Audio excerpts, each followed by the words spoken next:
అయితే అసెంబ్లీలో బీజేపీకి సంబంధించిన లీడర్లు చెప్పిన రాజా ఎందుకు తీసింది తెలుసా? సెంట్రల్ ఇంటెలిజెన్స్ నువ్వు సీఎంగా ఉంటే నీకంటే ఎక్కువ డిప్యూటీ సీఎం బాగా తిరుగుతూ ఉన్నాడు, రేపు రాబోయే రోజుల్లో ఏమైందో చెప్పలేము, మీరు సర్దిద్దుకోవాలని చెప్పినట్టు ఆ సెంట్రల్ ఇంటెలిజెన్స్ కేసీఆర్ గారికి చెప్పినట్టు నాకు ఇన్ఫర్మేషన్ వచ్చింది. ఏమని అంటే అదే ఇదే బాగా బాగా తిరుగుతున్నావు, దళితుడు ముఖ్యమంత్రి అన్నావు, దళితుడు ముఖ్యమంత్రి అన్నప్పుడు నువ్వు ఆయనే ముఖ్యమంత్రి లాగా తిరుగుతున్నాడు, నువ్వేమో తిరగట్లేదు. దళితుడు సీఎం అనేది కేసీఆర్ ఎజెండా లేకుంటే టీఆర్ఎస్ ఎజెండా ఒకప్పుడు, కానీ ఆ ఎజెండా తెరపైకి వస్తుందని అలా చేశారా? ఏం చేశారు అంటే ఎందుకోసం అంటే ఆయన మనసులో, కేసీఆర్ గారి మనసులో ఆయనే సీఎం కావాలని ఉన్నది, దళితుడిని సీఎం కావాలని లేదు. ప్రత్యక్ష సాక్ష్యము నేనే, నాతోనే మాట్లాడాను. నేను ఎప్పుడైతే కాంగ్రెస్ పార్టీకి రాజీనామా చేసి తెలంగాణ జెండా పట్టుకొని టీఆర్ఎస్ పార్టీ ఎమ్మెల్యే గెలవగానే ఫామ్ హౌస్కు పిలిపించి అక్కడ మాట్లాడిండు. ఏమని మాట్లాడతాడు అంటే, నువ్వు మొన్నటి వరకు కాంగ్రెస్లో వచ్చినావు కదా, ఇప్పుడు మనకు ఎట్లాగో తెలంగాణ వస్తుంది, ఏది 2014 ఎన్నికలకు ముందే తెలంగాణ వస్తుంది, ఒకవేళ తెలంగాణ వచ్చేది ఉంటే నీ కాంగ్రెస్ వాళ్ళందరితోటి కేసీఆర్ గారు సీఎం కావాలని స్టేట్మెంట్ ఇప్పించు అని నన్ను అడగడం జరిగింది. కానీ మీలాంటి వాళ్ళే కేసీఆర్ సీఎం చేయాలి, దళితులు వద్దన్నారు కదా, దళిత జాతికి రాజా అన్యాయం చేసినట్టు కాదు. సో ఒకసప్పుడు ఎప్పుడైతే నేను రాజీనామా చేసి తెలంగాణ జెండా పట్టుకున్నప్పుడు దళిత సామాజిక వర్గం మొత్తం కూడా నన్ను ఆకాశాన్ని ఎత్తడం జరిగింది. ఎప్పుడైతే నన్ను అవమానపరిచిన ప్రతిసారి కూడా కేసీఆర్ దిష్టిబొమ్మలు తగలబడ్డాయి. మొదటిసారి కాళోజీ యూనివర్సిటీ, హెల్త్ యూనివర్సిటీ అప్పుడు నేను మాట్లాడితే అక్కడ హెల్త్ యూనివర్సిటీ ఎత్తాడంటే, రాజే వచ్చినప్పుడల్లా ఈడ హెల్త్ యూనివర్సిటీ ఇస్తానంటాడు, ఈయన ఇస్తాడా? అందుకనే ఒళ్ళు దగ్గర పెట్టుకొని మాట్లాడాలి ఎప్పుడన్నా మాట్లాడేటప్పుడు అని అంటే తెల్లార వరకు 230 దిష్టిబొమ్మలు తగలబడితే సుమన్ను నేను సంగారెడ్డి ఎలక్షన్లు ఇన్ఛార్జిగా ఉన్నాను, అప్పుడు బై ఎలక్షన్లు ఎంపీ బై ఎలక్షన్లు అక్కడ ఉంటే సుమన్ వచ్చి, సార్ చాలా బాధపడుతున్నాడు, నువ్వు రావాలి ప్రెస్ మీట్ పెట్టి అది ఏదో ఒకటి చేయాలని చెప్తే, కేటీఆర్ నన్ను పంపించడని చెప్తే తెలంగాణ భవన్ వచ్చి మాట్లాడడం జరిగింది.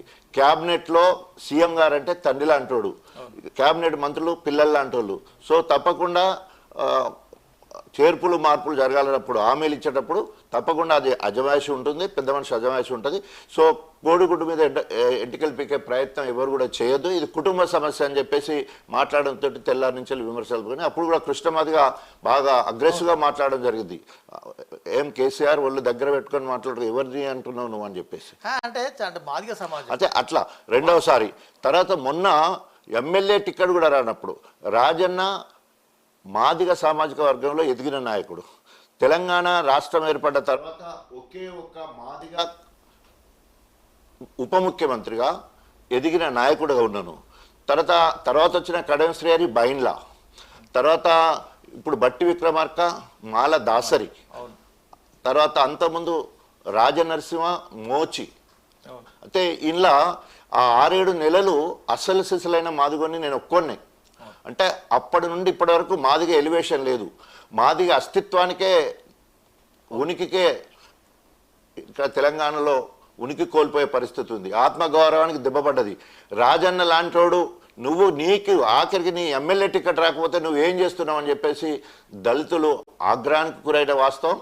వాళ్ళ పిలుపు మేరకే ఈరోజు మొన్న నేను రాజీనామా చేసినప్పుడు నా మాదిగ జాతి నన్ను క్షమించాలి, అనేక సందర్భాల్లో అవమానములు జరిగినప్పుడల్లా నన్ను ఎత్తుకున్నారు ఉద్యమ సమయంలో కానీ, అయితే ఇన్నిటికీ నన్ను మన్నించాలని చెప్పేసి దళిత అందులో మాదిగ సామాజిక వర్గానికి మన్నింపు కోరి రాజీనామా చేయడం జరిగింది. మీరు 10 ఏళ్ళు పదవిని అనుభవించారు, పదవిలో తులతూగారు, అధికార అనుభవాన్ని మీరు అధికార మైకంలో ఉన్నారు. ఐఎమ్ సేయింగ్ ఫ్రాంక్లీ, డిప్యూటీ సీఎంగా మీ పదవి పోయినప్పుడు మీరు కేసీఆర్ చేయన్నారు, ఆ తర్వాత మీకు మళ్ళీ టికెట్ ఇచ్చి మళ్ళీ క్యాబినెట్లో తీసుకున్నప్పుడు కూడా మళ్ళీ కేసీఆర్ నా దేవుడు అన్నారు. మొన్నటికి మొన్న మిమ్మల్ని ఎమ్మెల్యే కూడా రాజయ్య నాకు పనికిరాడు, ఎమ్మెల్యే అనే రాజయ్య నాకు అనర్హుడు అని కేసీఆర్ చీ అన్నా కూడా మళ్ళీ మీరు జై కేసీఆర్ అన్నారు. ఇప్పుడు మాదిగ సమాజం, తెలంగాణ సమాజం రాజన్నను ఎందుకు గుర్తుపెట్టుకోవాలి, ఎందుకు మీ వెంట ఉండాలి? ప్రజాస్వామ్యంలో రాజకీయ పార్టీలో ఉన్నప్పుడు ఆ రాజకీయ పార్టీ విధి విధానం గౌరవిస్తే అందులో ఉండాలి, ఆ విధి విధానాలు నచ్చనప్పుడు బయటికి రావాలి. సో నేను నిమిషానికి పార్టీలు మారే తత్వం కాదు. ఒక లక్ష్యం కోసము, తెలంగాణ అభివృద్ధి కోసము ఒక్కసారి అవకాశం, 2 సార్లు అవకాశం ఇవ్వడం జరిగింది. ఆ 2 సార్లు అవకాశం ఇచ్చినా కూడా అనుకున్న స్థాయిలో దళిత బహుజనులు ఎక్కడ కూడా బాగుపడలే. తర్వాత అనేక రకాలుగా బూర్జా మనస్తత్వం కనబడ్డది. సో ఈరోజు ఒక్కసారి కాంగ్రెస్ వచ్చిన ఈ 2 నెలల పాలన చూస్తే ప్రగతి భవన్ ఒక ఎస్సీ ఒక ఆదివాసి బిడ్డకు రెసిడెన్స్గా అలాట్ చేయడం జరిగింది. ముళ్ళ కంచెను తీసేయడం జరిగింది. రేవంత్ ఒక ముఖ్యమంత్రి తన ఇంటి కంచెల్లి పాలన కొనసాగిస్తూ ఉన్నాడు. ఏమంటారు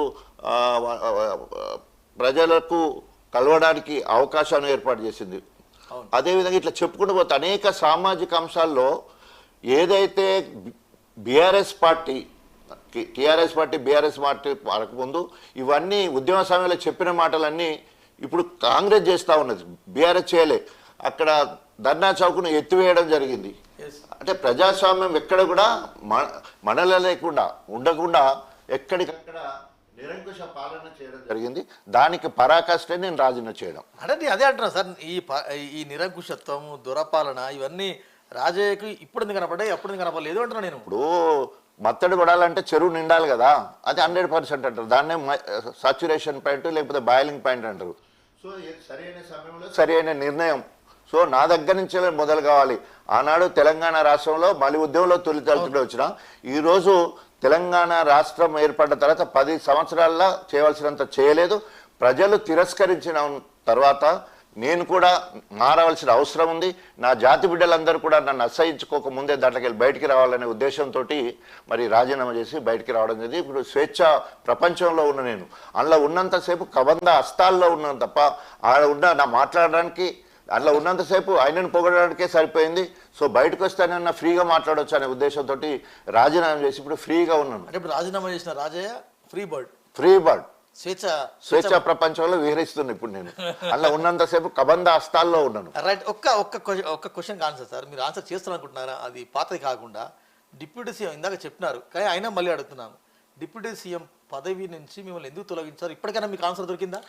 ఇప్పటికీ దొరకలేదు. ఊహాగానాలు అంటే ఇప్పుడు చెప్పిన కదా, అవినీతి ముద్ర వేశారు, ఇక మీ క్యారెక్టర్ అసెట్ చేశారు, రాజయ్య రాసలీలలు చిలిపి ఇలాంటి అందుకే పదవి పోయిందన్నారు. నిజమైందంతా? ఇప్పుడు నేను చెప్పిన మీకు ఏకు మేకైతడు అని దళితుడు ముఖ్యమంత్రి అంటే ఈరోజు ఉప ముఖ్యమంత్రి ముఖ్యమంత్రి కంటే ఎక్కువ తిరుగుతున్నాడు. ఒక్కొక్క జిల్లాకు